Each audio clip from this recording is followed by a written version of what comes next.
হ্যাঁ, তাহলে আজকে আমরা ভ্যালেন্সিয়াল ইলেকট্রন পেয়ার রিপালশন থিওরিটা ভালো করে বোঝার চেষ্টা করব। আমরা খুব স্টেপ বাই স্টেপ শিখবো, কোনো তাড়াহুড়ো করব না, কারণ এটা কেমিস্ট্রির বেসিক পার্ট। তো তোমরা সবকিছু কিভাবে পড়েছো এর আগে সেটা ভুলে গিয়ে স্টেপ বাই স্টেপ বোঝার চেষ্টা করো। তাহলে দেখো, valence shell electron pair repulsion theory.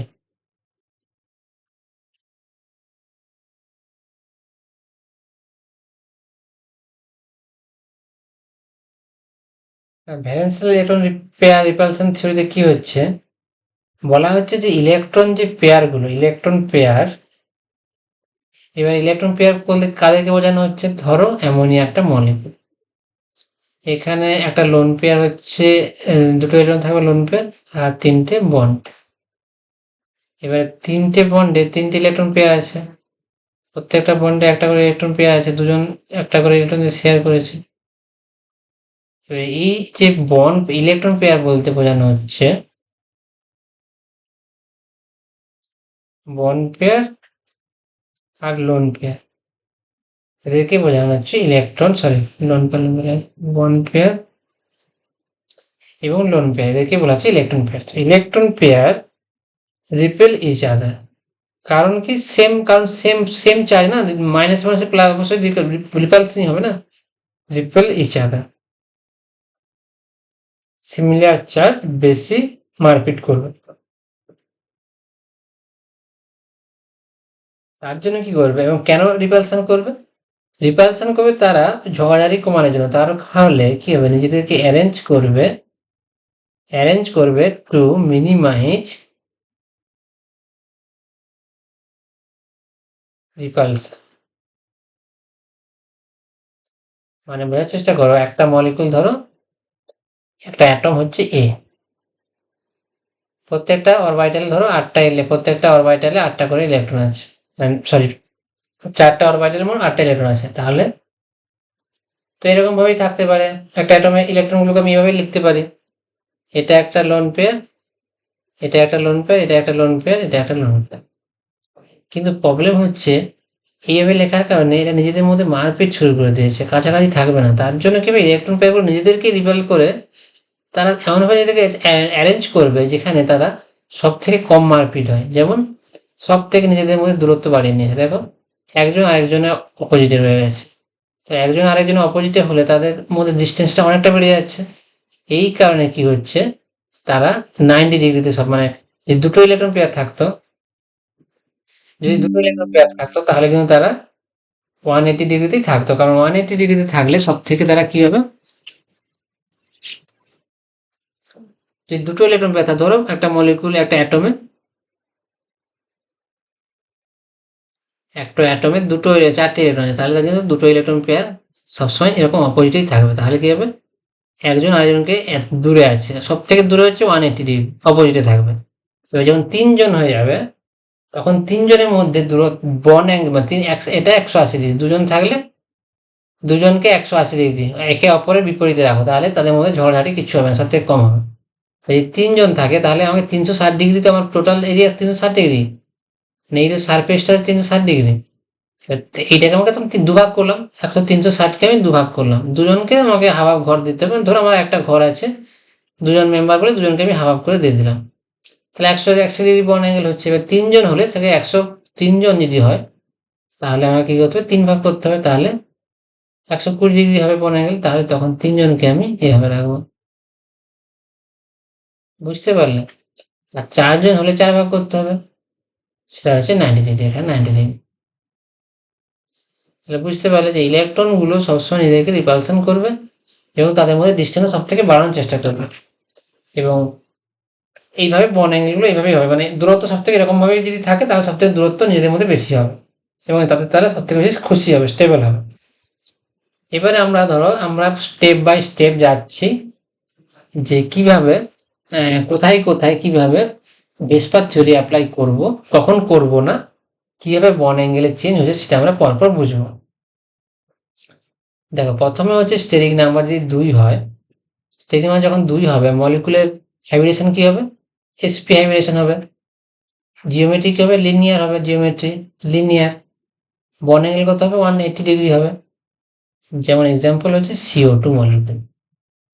আবার একবার শিখিয়ে দিচ্ছি হাইব্রিডেশন কি করে বের করবে। সিগমা বন্ড কটা? Number of sigma bond, number of outer atom.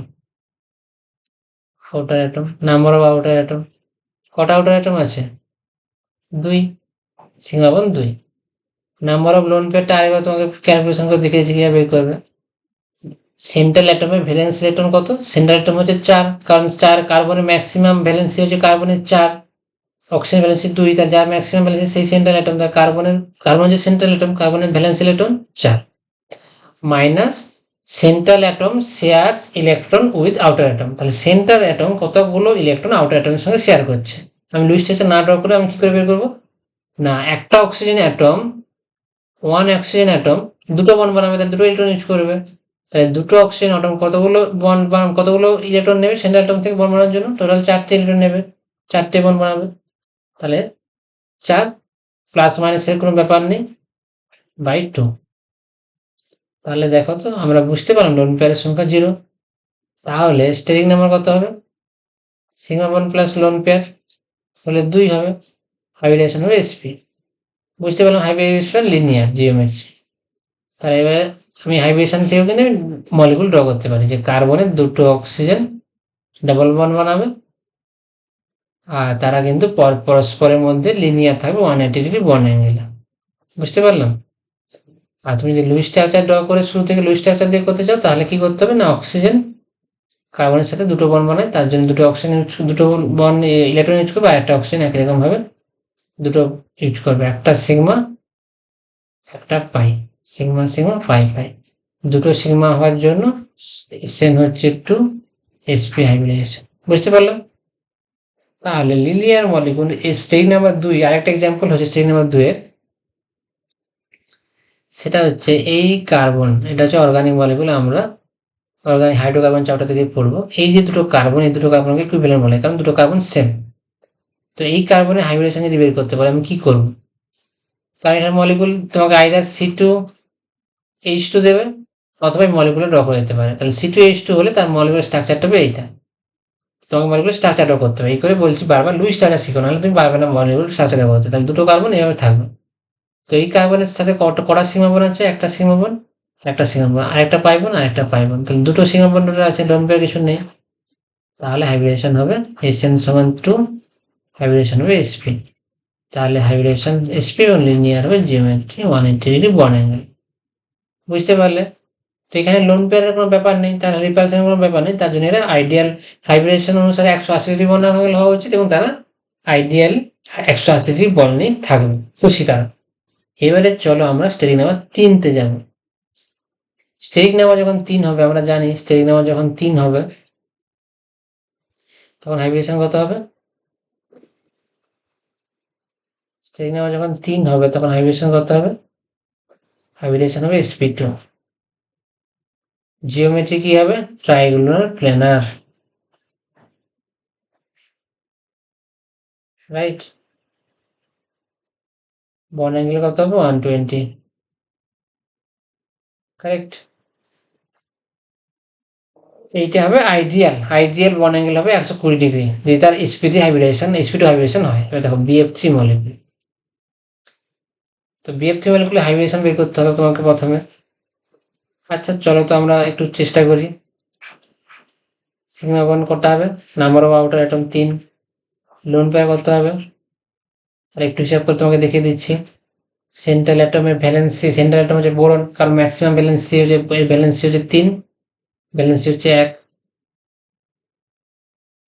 তো ভ্যালেন্স ইলেকট্রন কত? Central valence electron 3। ভ্যালেন্সি আর ভ্যালেন্স ইলেকট্রন মধ্যে পার্থক্য পড়িয়েছি। তো ভ্যালেন্স ইলেকট্রন 3 আর সেন্ট্রাল অ্যাটম আউটারের সঙ্গে কতগুলো ইলেকট্রন শেয়ার করছে? 3টে সীমা বন্ড বানানোর জন্য। 3টে ফ্লুরিন যেহেতু ভ্যালেন্সি 1, ফ্লুরিন যেহেতু ভ্যালেন্সি 1, তার জন্য সে টোটাল 3টে ফ্লুরিন 3টে ইলেকট্রন ইউজ করবে, তার জন্য -3, -0 +0 বাই 2, তাহলে কত হচ্ছে? 0, লোন পেয়ার 0। তাহলে স্টেরিক নাম্বার কত?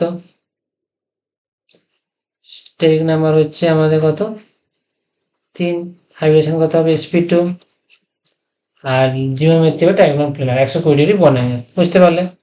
লুইস স্ট্রাকচারটা তোমাকে শুরুতে জানতে হবে। শুরুতে যদি নাও জানো তাহলে তুমি জানো যে এর হাইব্রিডেশন এর মলিকুলটার জিওমেট্রি হচ্ছে এরকম, কারণ 120 ডিগ্রি বন অ্যাঙ্গেল আর 120 ডিগ্রি বন অ্যাঙ্গেল, তাহলে তার লুইস স্ট্রাকচার তুমি ভুলেও করতে পারো এগুলো। বুঝতে পারলে? তো এইটা হচ্ছে আমাদের sp2 হাইব্রিডাইজ মলিকুল BF3। এবার একটা চমৎকার মলিকুল হচ্ছে SO2 মলিকুল। পরীক্ষা খাতায় দিয়ে দেবে কোন মলিকুল লিনিয়ার, CO2 দিয়ে দেবে লিনিয়ার, আর সাথে দিয়ে দেবে SO2 লিনিয়ার। তোমরা SO2 কেও লিনিয়ার লিখে দেবে, কিন্তু এটা লিনিয়ার মলিকুল নয়। চলো চলো দেখি এর হাইব্রিডেশন। তো হ্যাঁ, নাম্বার অফ সিগমা বন্ড কত হবে 2, নাম্বার অফ লোন পেয়ার কত হবে, সেন্টার ইলেকট্রন ভ্যালেন্সি কত, সেন্টার অ্যাটম হচ্ছে sulphur, valency electron valency 2, valency electron 6। বুঝতে পারলে? ভ্যালেন্সি ইলেকট্রন 6 আর ভ্যালেন্সি 2। তো ভ্যালেন্সি ইলেকট্রন 6 মাইনাস দুটো অক্সিজেন দুটো করে 4টে ইলেকট্রন শেয়ার করবে, -0 + 0/2 লোন পেয়ার আছে। আচ্ছা, স্টেক নাম্বার কত হবে 2 + 1 3, তাহলে হবে sp2 হলে হবে ট্রাইগোনাল প্লেনার। তাহলে SO2 মলিকুলে কি হবে, এটা লোন পেয়ার থাকবে, আর দুটো ইলেকট্রন দুটো অক্সিজেনের সাথে শেয়ার করবে। বুঝলে? একটা সিগমা বন্ড করবে, একটা পাই বন্ড করবে। তাহলে SO2 মলিকুল হচ্ছে এইটা হচ্ছে SO2 মলিকুল। তাহলে SO2 মলিকুলের বন্ড অ্যাঙ্গেল কত হবে, sp2 হাইব্রিডাইজেশন হলে কত হয় বন্ড অ্যাঙ্গেল 120 ডিগ্রি। তাহলে SO2 মলিকুলে কি এই বন্ডটা 120 ডিগ্রি হবে না, হবে না। কারণ কি,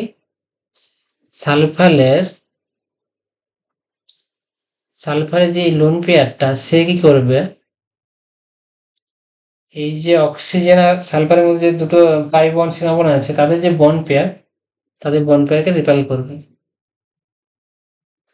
রিপেল করার কারণে এই বন্ডটা ছোট হয়ে যাবে, বন্ডটা ছোট হয়ে গিয়ে কি করবে, কাছাকাছি চলে আসবে।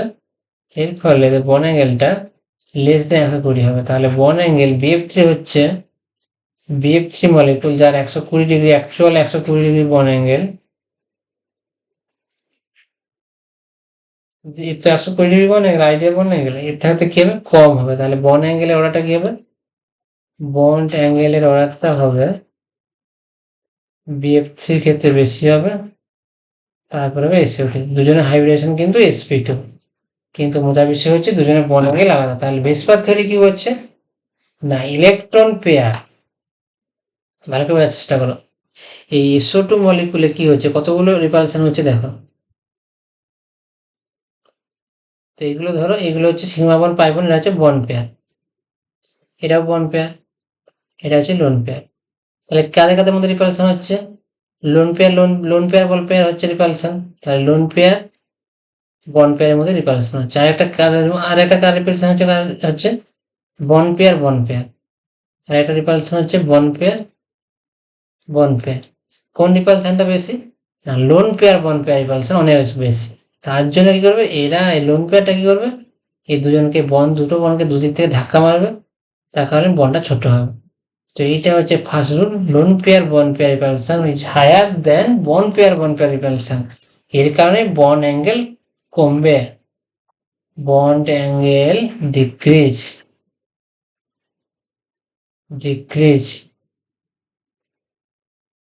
Due to lone pair repulsion. তাহলে প্রথম যেটা আমরা শিখলাম, ভেসপার থিওরিতে বলেছে ইলেকট্রন পেয়ার বন্ড পেয়ারকে বেশি মাত্রায় রিপালশন করবে, তার কারণে দুটো বন্ড অ্যাঙ্গেলের মধ্যে যে রিপালশন সেটা থাকতে অনেক বেশি, দুটো বন্ড কাছাকাছি চলে আসবে, তার কারণে যে বন্ডের মধ্যে যে অ্যাঙ্গেল, সেই অ্যাঙ্গেলটা কমে যাবে, তার কারণে SO2 বন্ড অ্যাঙ্গেল কম।